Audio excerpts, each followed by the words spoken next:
Welcome to एडुग्रो friends. आपका स्वागत है आपके अपने चैनल एडुग्रो पर। आज इस वीडियो में हम भारत का इतिहास का यह हमारा फर्स्ट पार्ट है। इस पार्ट में मैंने भारत के इतिहास से रिलेटेड लगभग 60 क्वेश्चन को कवर किया है। आपको सिर्फ वीडियो को ध्यान से देखना है। अगर आपको वीडियो पसंद आए तो वीडियो को लाइक शेयर ज़रूर करें। हमारा फर्स्ट क्वेश्चन है, उत्तर में हिमालय से लेकर दक्षिण में समुद्र तक फैला यह उपमहाद्वीप भारतवर्ष के नाम से जाना जाता है। उत्तर में हिमालय से लेकर और दक्षिण में हिंद महासागर तक जो बीच का जो एरिया, इसे भारतवर्ष के नाम से भी जाना जाता है। हमारा नेक्स्ट क्वेश्चन है, इस उपमहाद्वीप को महाकाव्य तथा पुराणों में भारतवर्ष अर्थात भारत का देश कहा गया है। जो यह उत्तर में हिमालय से लेकर दक्षिण में हिंद महासागर या महासागर तक फैला है, इसे महाकाव्य तथा पुराणों में भारतवर्ष या भारत के देश भी कहा गया है तथा यहाँ के निवासियों को भारतीय अर्थात भारत की संतान कहा गया है। और यहाँ के निवासियों को भारतीय अर्थात भारत की संतान कहा गया है। नेक्स्ट क्वेश्चन, यूनानियों ने भारत को इंडिया कहा था। यूनानियों ने भारत को इंडिया कहा तथा मध्यकालीन मुस्लिम इतिहासकारों ने हिंद अथवा हिंदुस्तान के नाम से संबोधित किया था। यूनानी थे जो भारत में आए थे, उन्होंने भारत को इंडिया कहा था। और मध्यकाल में जो मुस्लिम भारत आए या उन्होंने भारत पर आक्रमण किया, उन्होंने हिंद या हिंदुस्तान के नाम से भारत को पुकारा या संबोधित किया था। क्वेश्चन नंबर 4, भारतीय संविधान को अध्ययन की सुविधा के लिए 3 भागों में बांटा गया है। भारत के संविधान को अध्ययन या पढ़ने की सुविधा की दृष्टि से 3 भागों में बांटा गया है। प्रथम है प्राचीन भारत, दूसरा है मध्यकालीन भारत, तीसरा है आधुनिक भारत। हम यहाँ पर इस वीडियो में प्राचीन भारत के बारे में पढ़ेंगे सबसे पहले। आखिर तक हम भारत के इतिहास को पार्ट वाइज कवर करेंगे। अब हम प्राचीन भारत को शुरू करते हैं। प्राचीन भारत से रिलेटेड जितने भी क्वेश्चन बनेंगे हम यहाँ पर उसको कवर करेंगे। क्वेश्चन नंबर 5, प्राचीन भारतीय इतिहास के विषय में जानकारी मुख्यतः 4 स्रोतों से प्राप्त होती है। कौन से हैं स्रोत? धर्म ग्रंथों से, ऐतिहासिक ग्रंथों से, विदेशियों का विवरण से और पुरातत्व संबंधी साक्ष्य से प्राचीन भारत के बारे में हमें जानकारी प्राप्त होती है। क्वेश्चन नंबर 6, भारत का सर्वप्राचीन धर्म ग्रंथ वेद है। भारत के जो सबसे प्राचीन ग्रंथ हैं वो वेद हैं, जिसके संकलनकर्ता महर्षि कृष्ण द्वैपायन वेदव्यास को माना जाता है। क्वेश्चन नंबर 7, वेद 4 हैं, वेदों की संख्या वो 4 है, ऋग्वेद, यजुर्वेद, सामवेद एवं अथर्ववेद। क्वेश्चन नंबर 8, ऋचाओं के क्रमबद्ध ज्ञान के संग्रह को ऋग्वेद कहा जाता है। क्वेश्चन नंबर 9, ऋग्वेद में 10 मंडल हैं, 1028 सूक्त हैं एवं 10,462 ऋचाएँ हैं या मंत्र हैं। क्वेश्चन नंबर 10, इस वेद की ऋचाओं के पढ़ने वाले ऋषि को होत्री कहते हैं। ऐसे ऋषि या जो भी कोई ऋग्वेद की ऋचाओं या मंत्रों को पढ़ता है उसे होत्री कहते हैं। क्वेश्चन नंबर 11, इस वेद से आर्यों के राजनीतिक प्रणाली एवं इतिहास के बारे में जानकारी मिलती है। मतलब ऋग्वेद से आर्यों के राजनीतिक प्रणाली एवं इतिहास के बारे में हमें जानकारी मिलती है। क्वेश्चन नंबर 12, विश्वामित्र द्वारा रचित ऋग्वेद के तीसरे मंडल में सूर्य देवता सावित्री को समर्पित प्रसिद्ध गायत्री मंत्र है। जो तीसरा जो मंडल है ऋग्वेद का, उसमें विश्वामित्र द्वारा रचित सूर्य देवता को समर्पित किया गया गायत्री मंत्र का उल्लेख किया गया है ऋग्वेद के तीसरे मंडल में। क्वेश्चन नंबर 13, ऋग्वेद के 9वें मंडल में सोम देवता का उल्लेख किया गया है। नेक्स्ट क्वेश्चन, ऋग्वेद के 8वें मंडल की हस्तलिखित ऋचाओं को खिल कहा जाता है। ऋग्वेद का जो 8वां मंडल है उसे या उसके मंत्रों को हाथ से लिखा गया है, उन्हें खिल कहा जाता है। जिन मंत्रों को हाथ से लिखे गया है उन्हें खिल कहा जाता है। क्वेश्चन नंबर 15, चातुर्वर्ण्य समाज की कल्पना का आदि स्रोत ऋग्वेद के 10वें मंडल में वर्णित पुरुष सूक्त है। चातुर्वर्ण्य समाज का जो वर्णन है वो पुरुष सूक्त में किया गया है, यह ऋग्वेद के 10वें मंडल में है। क्वेश्चन नंबर 16, पुरुष सूक्त के अनुसार 4 वर्ण हैं, ब्राह्मण, क्षत्रिय, वैश्य तथा शूद्र। और पुरुष सूक्त का वर्णन ऋग्वेद के 10वें मंडल में किया गया है। आदि पुरुष ब्रह्मा के क्रमशः मुख, भुजाओं, जंघाओं और चरणों से उत्पन्न हुए। ये जो चारों चतुष्वर्ण हैं, ब्राह्मण, क्षत्रिय, वैश्य तथा शूद्र, पुरुष ब्रह्म के मुख, भुजाओं, जंघाओं और चरणों से उत्पन्न हुए हैं। क्वेश्चन नंबर 17, धर्मसूत्र 4 प्रमुख जातियों की स्थितियों, व्यवसाय, दायित्वों, कर्तव्यों एवं विशेषाधिकारों में स्पष्ट विभेद करता है। धर्मसूत्र इन चारों व्यवसाय जातियों और दायित्वों में और इनके कर्तव्यों में तथा विशेषाधिकारों में स्पष्ट विभेद करता है या अंतर करता है। क्वेश्चन नंबर 18, वामनावतार के 3 पगों के आख्यान का प्राचीनतम स्रोत ऋग्वेद है। वामनावतार के 3 पगों के आख्यान का जो वर्णन किया गया है वो ऋग्वेद में किया गया है। क्वेश्चन नंबर 19, ऋग्वेद में इंद्र के लिए 250 तथा अग्नि के लिए 200 मंत्रों या ऋचाओं की रचना की गई है। क्वेश्चन नंबर 20, प्राचीन इतिहास के साधन के रूप में वैदिक साहित्य में ऋग्वेद के बाद शतपथ ब्राह्मण का स्थान है। क्वेश्चन नंबर 21, सैस्वर पाठ के लिए मंत्रों तथा बलि के समय अनुपालन के लिए नियमों का संकलन यजुर्वेद में है। सैस्वर पाठ के लिए मंत्र, जो सस्वर पाठ के लिए जो मंत्र हैं तथा बलि के समय जो मंत्र बोले जाते हैं उनको यजुर्वेद में शामिल किया गया है या लिखे गए हैं यजुर्वेद में। क्वेश्चन नंबर 22, यजुर्वेद के पठनकर्ता को अध्वर्यु कहते हैं।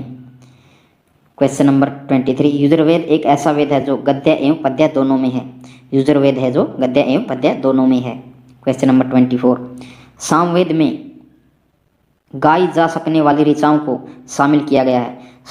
सामवेद में जो मंत्र या ऋचाएँ हैं उनको गाया जा सकता है। क्वेश्चन नंबर 25, सामवेद के पाठनकर्ता को उद्रात्र कहते हैं। क्वेश्चन नंबर 25 था जो सामवेद में जो मंत्र दिए गए हैं जो उनका पाठ करता है उन्हें हम उद्रात्र भी कहते हैं। क्वेश्चन नंबर 26, सामवेद को भारतीय संगीत का जनक कहा जाता है।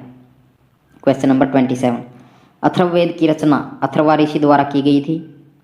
क्वेश्चन नंबर 28, अथर्ववेद में रोग निवारण, तंत्र मंत्र, जादू टोना, साप, वशीकरण, आशीर्वाद, स्तुति, प्रायश्चित, औषधि, अनुसंधान, विवाह, प्रेम, राजक्रम, मातृभूमि, महात्म्य आदि विविध विषयों से संबंध, मंत्र तथा सामान्य मनुष्यों के विचारों, विश्वासों, अंधविश्वासों इत्यादि का वर्णन किया गया है अथर्ववेद में।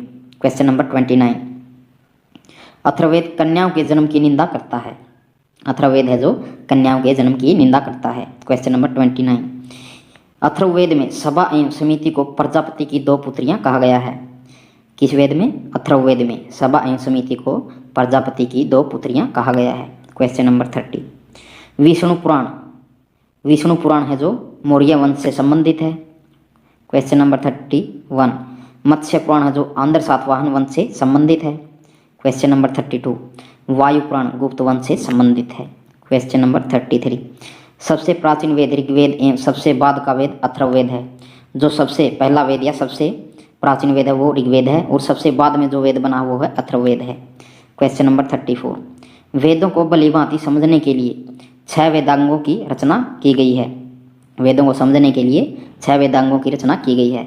ये 6 वेदांग इस प्रकार हैं: शिक्षा, ज्योतिष, कल्प, व्याकरण, निरुक्त तथा छंद। ये 6 वेदांग हैं जिनकी रचना वेदों को भलीभांति या अच्छे से समझने के लिए की गई है। क्वेश्चन नंबर 35, पुराणों के रचयिता लोमहर्ष तथा अथवा इनके पुत्र उग्रश्रवा माने जाते हैं। पुराणों के जो रचयिता हैं लोमहर्ष अथवा उनके पुत्र उग्रश्रवा माने जाते हैं। पुराणों की रचना इन दोनों के द्वारा की गई थी। क्वेश्चन नंबर 36, पुराणों की संख्या 18 है जिनमें से केवल 5 पुराण हैं जो मत्स्य, वायु, विष्णु, ब्राह्मण एवं भागवत में ही राजाओं की वंशावली पाई जाती है। इन 5 पुराणों में ही राजाओं की वंश या उनकी पीढ़ियों का वर्णन किया गया है। क्वेश्चन नंबर 37, पुराणों में मत्स्य पुराण सबसे प्राचीन एवं प्रमाणिक है। जो सबसे पुराना जो पुराण है वो मत्स्य पुराण है और प्रमाणिक है। क्वेश्चन नंबर 38, अधिकतर पुराण सरल संस्कृत श्लोक में लिखे गए हैं। अधिकतर जो या ज़्यादा से ज़्यादा पुराण है वो सरल संस्कृत में या श्लोकों के रूप में लिखे गए हैं। क्वेश्चन नंबर 39, स्त्रियाँ तथा शूद्र जिन्हें वेद पढ़ने की अनुमति नहीं थी वे भी पुराण सुन सकते थे। स्त्रियाँ तथा शूद्र थे जो वे भी पुराण सुन सकते थे। इन्हें वेद पढ़ने की अनुमति नहीं थी। उस समय पुराणों का पाठ मंदिर में पुजारियों के द्वारा किया जाता था। क्वेश्चन नंबर 40, स्त्री की सर्वाधिक गिरी हुई स्थिति को मैत्रेयी संहिता में बताया गया है जिसमें जुआ और शराब की भांति स्त्री को पुरुष का तीसरा मुख्य दोष बताया गया है। इसमें मैत्रेयी संहिता में स्त्री की सर्वाधिक गिरी हुई स्थिति बताया गया है जिसमें उसको पुरुष का जुआ और शराब की भांति तीसरा दोष बताया गया है। क्वेश्चन नंबर 41, शतपथ ब्राह्मण में स्त्री को पुरुष की अर्धांगिनी कहा गया है। शतपथ ब्राह्मण है जो ग्रंथ है उसमें स्त्री को पुरुष की अर्धांगिनी कहा गया है। क्वेश्चन नंबर 42, स्मृति ग्रंथों में सबसे प्राचीन एवं प्रमाणिक मनुस्मृति मानी जाती है। मनुस्मृति जो स्मृति है स्मृति ग्रंथों में सबसे प्राचीन एवं सबसे प्रमाणिक मानी जाती है। Question number 43। मनुस्मृति शुंग काल का मानक ग्रंथ है।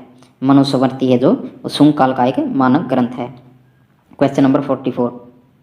नारद स्मृति गुप्त युग के विषय में जानकारी प्रदान करती है। Question number 45। जातक में बुद्ध की पूर्व जन्म की कहानियों का वर्णन किया गया है। जातक एक बौद्धिक ग्रंथ है जिसमें बुद्ध की पूर्व जन्म की कहानियों का वर्णन किया गया है। Question number 46। हीनयान का प्रमुख ग्रंथ कथावस्तु है। Question number 47। कथावस्तु में महात्मा बुद्ध का जीवन चरित्र अनेक कथानकों के साथ वर्णित किया गया है। कथावस्तु में महात्मा बुद्ध का जो जीवन चरित्र है उसके बारे में लिखा गया और उसके द्वारा मतलब उसके अलग अलग पाठों में उसको इसमें वर्णित किया गया है महात्मा बुद्ध के जीवन चरित्र को। Question number 48। जैन साहित्य को आगम कहा जाता है। जैन का जो साहित्य है उसे आगम कहा जाता है। Question number 49। जैन धर्म का प्रारंभिक इतिहास कल्पसूत्र से ज्ञात होता है। जैन धर्म का इतिहास है जो या प्रारंभिक इतिहास है जो वो कल्पसूत्र से ज्ञात होता है या पता चलता है। Question number 50। जैन ग्रंथ भगवती सूत्र में महावीर के जन्म कृत्यों एवं अन्य समकालिकों के साथ उनके संबंधों का वर्णन मिलता है।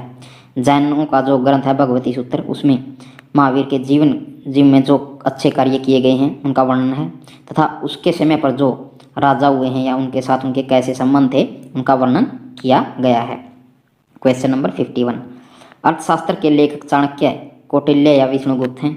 अर्थशास्त्र है जो चाणक्य या कौटिल्य या विष्णुगुप्त ने लिखी है। कौटिल्य या विष्णुगुप्त चाणक्य के ही अन्य नाम हैं। Question number 52। अर्थशास्त्र में मौर्यकालीन इतिहास की जानकारी मिलती है। अर्थशास्त्र से मौर्यकालीन इतिहास की जानकारी मिलती है। Question number 53। संस्कृत साहित्य में ऐतिहासिक घटनाओं को क्रमबद्ध लिखने का सर्वप्रथम प्रयास कल्हण के द्वारा किया गया था। संस्कृत में जो ऐतिहासिक घटनाएं पहले हुई थी उनको लिखने का सबसे पहला प्रयास कल्हण के द्वारा किया गया था। कल्हण द्वारा रचित पुस्तक रजत तारंगिणी है जिसका संबंध कश्मीर के इतिहास से। कल्हण ने रजत तारंगिणी को लिखा है इसका संबंध कश्मीर के इतिहास से है। Question number 55। अरबों की सिंध विजय का वृत्तांत चचनामा में मिलता है। अरबों ने जब आक्रमण किया था भारत पे या सिंध पे तो उन्होंने इस पे सिंध पे विजय पाली थी तो इसका जो वर्णन किया गया वो चचनामा में किया गया है। चचनामा के लेखक अली अहमद हैं। चचनामा को अली अहमद ने लिखा है। Question number 56। अष्टाध्यायी संस्कृत भाषा की प्रथम पुस्तक व्याकरण की प्रथम पुस्तक है के लेखक पाणिनि है। अष्टाध्यायी को पाणिनि ने लिखा है। अष्टाध्यायी संस्कृत भाषा की व्याकरण की प्रथम पुस्तक है। Question number 57। अष्टाध्यायी में मौर्य के पहले का इतिहास तथा मौर्य युगीन राजनीतिक अवस्था की जानकारी प्राप्त होती है। अष्टाध्यायी है जो पाणिनि के द्वारा लिखी गई है उसे मौर्य के पहले का इतिहास तथा मौर्य युगीन राजनीतिक व्यवस्था की जानकारी हमें प्राप्त होती है। Question number 58। कात्यायन की गार्गी संहिता एक ज्योतिष ग्रंथ है फिर भी इसमें भारत पर होने वाले यवन आक्रमण की जानकारी मिलती है। कात्यायन की जो गार्गी संहिता ग्रंथ है वो एक ज्योतिष ग्रंथ है। इसमें भारत पर यवनों ने जो आक्रमण किया था उसका वर्णन मिलता है। Question number 59। पतंजलि पुष्यमित्र शुंग के पुरोहित थे। इसके महाभाष्य से शुंगों के इतिहास का पता चलता है। आज की हमारी यह वीडियो यहीं पर समाप्त होती है। इसमें हमने लगभग 60 क्वेश्चन को कवर किया है। आगे भी हम ऐसे ही भारत के इतिहास को नेक्स्ट पार्ट में कवर करते रहेंगे जब तक यह पूरा नहीं हो जाता। देखते रहिए एडुग्रो। Thanks to all.